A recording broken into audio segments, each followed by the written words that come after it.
Во ова издание на темата на неделата почитувани, говориме за тоа дали се слуша гласот на студентите при нивните барања за посовремено високо образование. Најавените реформи на високото образование во некои европски земји ги натера студентите да излезат на улиците и да протестираат против предвидените измени. Најизразени беа во две земји членки на Европската Унија. И додека во Франција студентите се противат на построгата селекција при уписот на факултетите, во Унгарија тие бараат реформи на образовниот систем за кој велат дека не ги подготвува за животот во 21. век. Парискиот универзитет Сорбона неколку дена беше затворен во почетокот на април, откако полицијата изфрли околу 200 студенти кои протестираа против реформата на високото образование во Франција. Тие главно се побунија поради предвидените измени за упис. Протести имаше и на други факултети во Франција, а председателот Емануел Макрон им порача на студентите дека наместо да протестираат, подобро ќе им биде да се подготвуваат за испитниот рок. Маруан Мајрар, портпарол на Студентската федерација на независни и демократски средни училишта, тогаш изјави. Aujourd'hui, on se mobilise contre la loi d'accès à l'université, donc la loi Vidal, qui va instaurer donc un principe de sélection à l'université en fonction donc de ses notes et de son origine sociale, donc de sa zone de sous-secteur d'habitation. Alors qu'aujourd'hui, l'université, c'est censé être un lieu où chacun peut accéder. C'est un lieu public du savoir et dans lequel chacun peut accéder, donc il est mixte.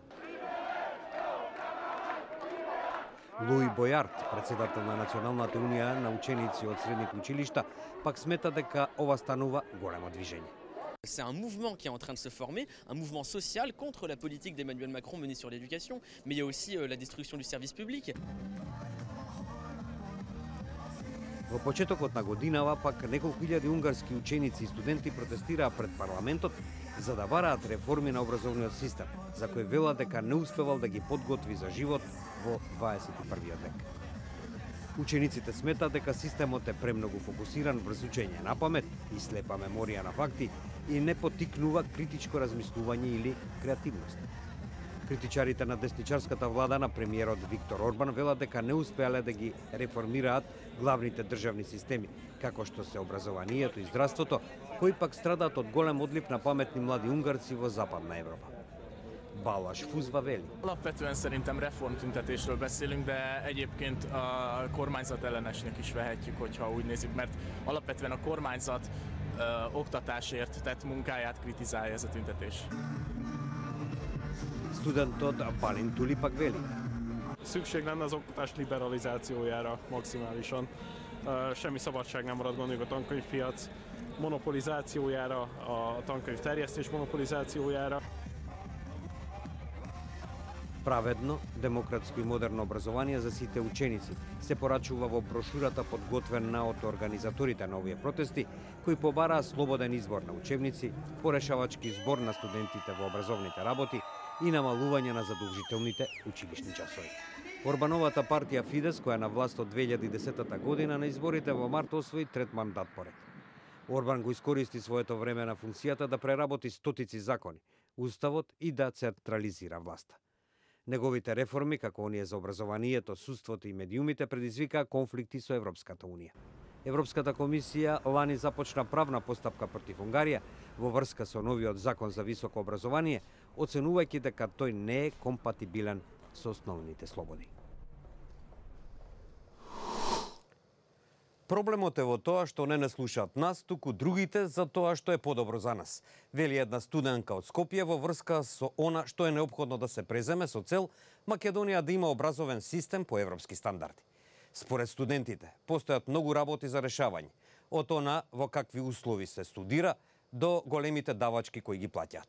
Проблем секако и падот на квалитетот на високото образование. Носењето на закон за високо образование, поинаков од оној кој на претходната власт донесе големи студентски протести, се дел од суштествените промени што ги најави Министерството за образование. Но дали ова е доволно за во Македонија конечно да има образовен систем со европски перспективи? По студентските протести во 2014 година, кои беа пред се поврзани со државниот испит, студентите велат дека постојат и други проблеми кои остануваат присутни, а меѓу нив се и физичките услови на државните универзитети.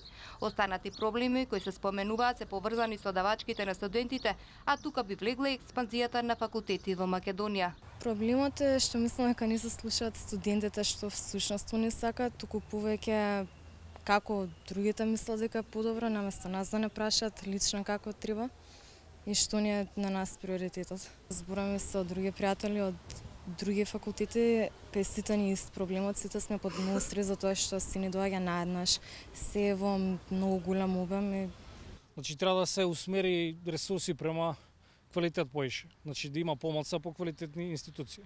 Квалитетот е, мислам, добар и услугите тука на факултетот се супер, така да задоволни сме. Државна квота која што се влегува и чини 200 евра годишно.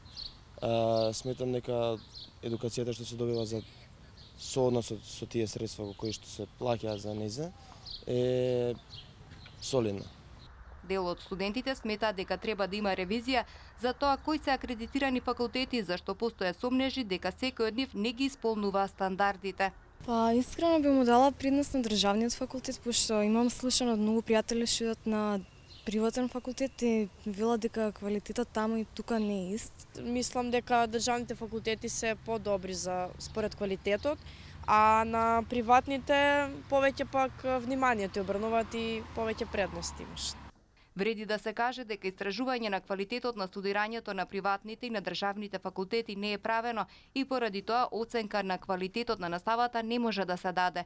Константин Питраков, поранешен представник на студентскиот пленум, вели дека и индикатори кои зборуваат дека на сметка на големиот број факултети е опаднат квалитетот.